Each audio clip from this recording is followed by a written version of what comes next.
Hey there guys, it's Metro, and today we're going to be taking a look at the Island Expeditions, a brand new feature added to the Battle for Azeroth Alpha as of March 13th. No, that's not true. March 15th, 2018. And yeah, this is the first time I'm doing this. I showed this little bit of footage here at the beginning to show you guys the kind of state they're in, kind of get a different look at it as well. I get into one and we lag out and DC immediately. Then I get put back in immediately after I log back on, and I'm no longer in the group. But as you see, you get a look at the island. Yeah, it's pretty interesting. I really like the idea here. I think hopefully you guys have heard about this feature already. It's basically like procedurally generated scenarios. I think it's probably the best way to look at it. It's kind of cool. You go around gathering Azerite, which is kind of like a main feature of the expansion. Checking out the Inky Black Potion, my favorite. Checking out that here as well. It looks pretty good, but yeah, you gather a bunch of Azerite. You can do so by either killing mobs, I think killing the NPCs that you're on the island with, against, more so. And you could also get it by like looting things. And then maybe there's even other small things. I think there might be in like some type of like events and stuff that you can do as well. But yeah, it's pretty cool actually. I really like it. And there's a couple things that I definitely want to talk about. First things first is, yeah, how accessible it feels. I feel like you can literally just queue up for one of these and have some fun. There's really not a lot of content in the game like this anymore. Scenarios in Mists of Pandaria were pretty similar. But before we talk any more about that, so here's the proper run, is an actual full one that I complete. A rare thing to do, but here I finally do so. And yeah, out of the gate, I just say, let's just kill mobs. You know what I mean? I think that seems like the best opportunity. On the top, you're going to see two different bars. The left one's there for Alliance. That's if you're a little child, you might play Alliance. But if you're a grown man, you're probably going to play Horde. So yours will be on the right. And the goal here is to just get to 6,000 Azerite before the Alliance does. Now this is only normal difficulty, so this is actually extremely easy. I postulate it's also probably because they're playing Alliance, so they're probably very confused. But anyway, that leads us on to one of the second things that I think is really cool about this.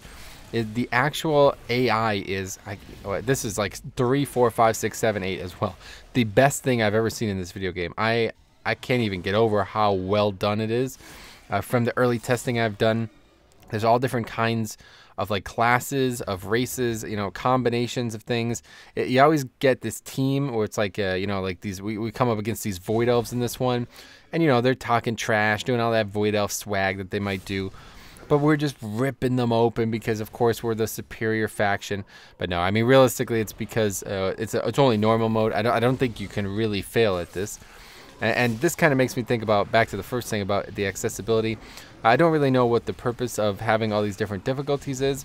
If you remember on the Blizzcon panel about the islands, they talked about a normal, then a heroic, and then I believe there was even mythic, and then I think there was the PvP one. Now the PvP one is really probably the pinnacle of the content.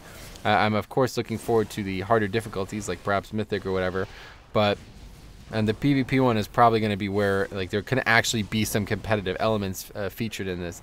Now the thing that makes me a bit really interested in the future of this is what the AI can present, because we fight the AI a couple times. I think it's coming up. Yeah, we're getting ready to fight here. I see them there, and it's just like, oh my god, when I see 10 guys sitting outside of the stone in Halls of Valor, I'm gripping them together, I'm going nuts, just trying to kill this. I don't even know what this thing is. It's like a shadow priest. But look at that's an NPC there, guys. It's jumping around, trying to avoid me, casting all this stuff, although it's casting on the move. I mean, I'm not really sure what this class is supposed to be. It's kind of like a void healer, I guess. I don't know. It's obviously all custom stuff for this. It's really cool, but I think this is a really healthy addition to the game for this reason, because one, like I said, very accessible. Two, the AI is absolutely brilliant. And three, they could really experiment a lot, and they could do a lot of stuff about, you know, like creating different types of groups and, like, you know, the classes that you fight against. They could make some really unique stuff, and really, if it's done as well as the scenarios in Mists of Pandaria were, I mean, frankly, they were good, but these are even better. I mean, it's basically the same thing. It feels like the same tech in the works here. But, you know, there's so many other things that you can do in here other than just, you know, fight random mobs and progress the story.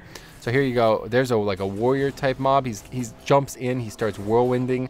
I mean, he probably doesn't know he's fighting a blood DK because he's just an AI. I mean, it's not 2050 yet. We've still got pretty stupid AI. If I was the AI, let's put it this way, I wouldn't charge in on a blood DK. I would actually probably slash AFK out. So look at, they already have almost triple the Azerite we have. let's go not charge on a blood DK, right? That's what I would do if I was the AI. But one thing that you'll see out of this immediate clip here is that these guys are actually pretty resilient, man. They stick around. They have a lot of health. It's really, I feel like it's not actually worth fighting them, and you're gonna see why as we progress through this island. But yeah, realistically, they just, I don't know, the AI is not brilliant. Let's put it that way. They just keep coming, keep fighting us. They have a lot of health, so we can't dispatch them quickly, and it kind of just feels like we're wasting our time because we could be getting so much more Azerite by just not dealing with them. But it is fun. It is fun to kill them, and really, it's a great opportunity to see the AI. So, I mean, you see these like these mobs like jumping around. Mobs, I mean, they're really players. You see these players jumping around, whirlwinding, like trying to avoid my attacks. You know, I grip them, and then they blink out of melee range. Dude, they operate just like an actual player would. It's really, really, really, really impressive. I think, you know, everybody's maybe got their different opinions on Battle for Azeroth as an expansion, but if this is the, you know, this is really the crown jewel of this expansion, if you ask me. I want to see this AI in as much content as possible, and I honestly would not be surprised if we eventually see some type of 5-man, like your typical standard 5-man content, where if for some reason somebody leaves, you can get one of the AIs to finish the dungeon for you. Imagine that in Mythic Plus, dude. Oh man, that would solve all the problems. Idiot Rogue leaves after the first wipe. Well, guess what? We got a way better player. He's an AI, you know what I mean? I think it would be cool. So I can't say, I mean, basically we're talking about the AI here tonight instead of the island. The island idea, I think everybody knows about it. I'm pretty happy about it. I think it's cool. I don't know anything about what the purpose of it, who it's targeting. But like I said, if it plays anything like scenarios in Mists of Pandaria, really, I've been akin to calling this Mists of the Pandaria 2. Honestly, Mists of Pandaria and Battle for Azeroth share so much to me in a lot of ways that I think this expansion really carries a lot of the best elements, mostly because of the story, kind of how we're exploring this world for the first time again, and you kind of get a feeling for that in this actual island thing as well. It's like, you know, this is all new. I mean, obviously it's new because I've never played it before, but it's got like a mystique to it. It's like, I don't know what's going to be over here. I'm not really sure where to go. And this is I forget what the name of this one is called, but this is only one of two. You know what I mean? Or one of, this is one of quite a lot, I assume. But yeah, and there's all different like NPC combinations as well. I've heard that there's 12 NPC teams, but that's 6 per faction. Oh yeah, this is Ungol Ruins on normal difficulty, to be specific. So yeah, it's pretty cool. As you see there, we kind of like rescue some Alliance NPC there. I'm not really sure. And as you see, like, so it looked like they actively avoided us, but I think we just kind of like outran them. And now we're here. So guess what? Time to use AoE grip. Hey guys, what's up? Hey there guys, it's Metro. But yeah, anyway, it's really cool. I think this is pretty good, and I don't know. I'm not really, like I said, I'm not sure how often I'll find myself doing this. It depends on the incentive structure, what type of competitive elements could come into play. As you see here, the mob is trying to actively kite me.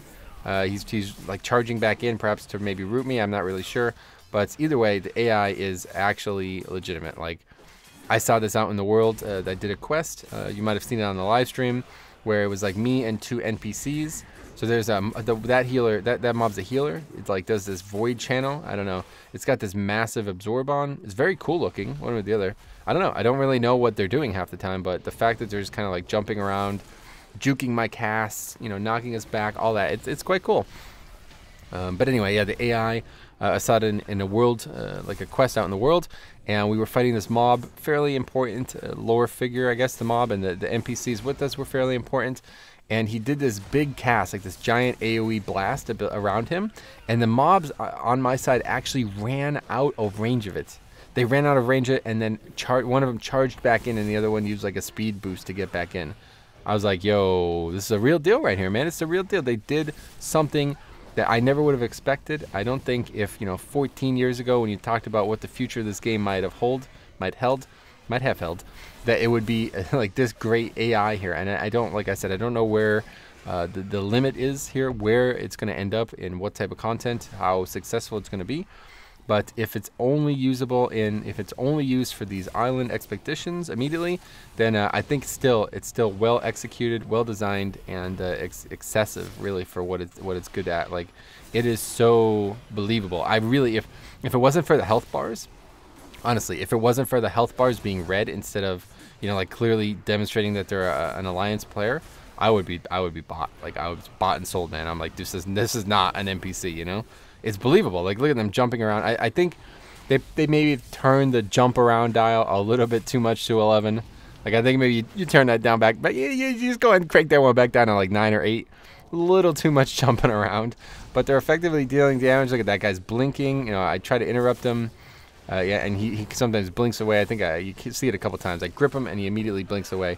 Now here's a funny little thing here. I realize now that they're respawning on this boat. So I said, all right, we're just about to go camp this boat here. We got this here. Oh,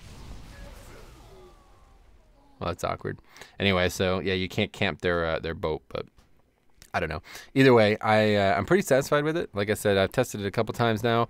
It's not something that I could see myself spending hours and hours upon on end doing. But I think you really got to you got to look at the positives of the feature, especially since this is only normal. I'm really intrigued by what may come with the, like I said, competitive elements. I would really like to see, you know, basically we're talking about, you think about Mythic Plus, right? Mythic Plus transformed dungeons. Dungeons were always fun. There was always something to be gained from dungeons. But when you look at Mythic Plus, you get something all new. You get something that is competitive, highly repeatable, and hugely rewarding. So will they be able to make these mythic, provided there is a mythic, I'm pretty sure, mythic island expeditions that rewarding, that replayable, that engaging? Another thing that I wanted to bring up, you're going to see a little bit here, is in my bags, I have these items that I purchased from a vendor right outside where I queued for them. You can actually queue for them as Horde on the Zoldazar docks or whatever, like the main area of the Zoldazar zone. There's a dock, and to the left there's like this expedition thing that you can queue for, and right next to him there's it's like a vendor, I guess. I can't remember exactly the name, but yeah, the dude's like Shady. It's like a orc or something. It says like Shady Vendor or something like that. And they sell these bombs and this gun and then this chest piece, but I can't figure out what the chest piece is about. But anyway, the grenades do a very high amount of AoE damage. I think you'll probably see me do it here a couple times throughout the video. And then the gun shoots a blast and it knocks the mob all the way back. And now you can use this on the AI as well. So here I'm going to do it here. You see, as you see, it one-shots, well, finishes off those little kobolds or whatever. Yeah, I don't know, but it's cool. I mean, that's kind of the thing here. Like, it's a little tedious, right? Like, my group is kind of off doing their own thing. We don't really play cohesively, and like I said, I would like to see where the competitive elements can lead us. Like, the three of us right now are nowhere near each other. We're not helping each other at all. We should be punished for this. Obviously, it's only normal, and of course, we're playing against Alliance. Maybe it would be more fair if it was Horde versus Horde, you know, better mental capacity, higher critical thought ratio, you know, like things like that are going to add up. When you're playing Alliance, especially Alliance that is only AI, I mean, they have to simulate the experience like it would be an actual player. So, you know, you're going to have like doofuses effectively just jumping around, not actually doing anything, probably RPing and maybe texting at the same time. So something like that, you know, but here's another cool thing. As we kind of like progress, the thing actually changes. It actually like further iterates upon itself. We got like these big Azerite creatures. I'm not even sure how to describe them. They're going to come out of the woodwork here, and we're going to just go full man mode, Blood Death Knight style, grip everything together and try to kill it. I am taking a lot of damage here. I mean, we do have a healer, and I'm a Blood Death Knight, so of course, yeah, it should not be easy to die in here, but you know, people are getting hit pretty hard. So this is only normal. Of course, it is 120. I do have logs, by the way, in the description if you guys want to check that out. Not really anything conclusive in the logs. You can see how much damage those bombs are doing, that's for sure. And you can kind of see like, you know, the damage we're doing. It's kind of like a couple thousand. So I'm still kind of surprised by that.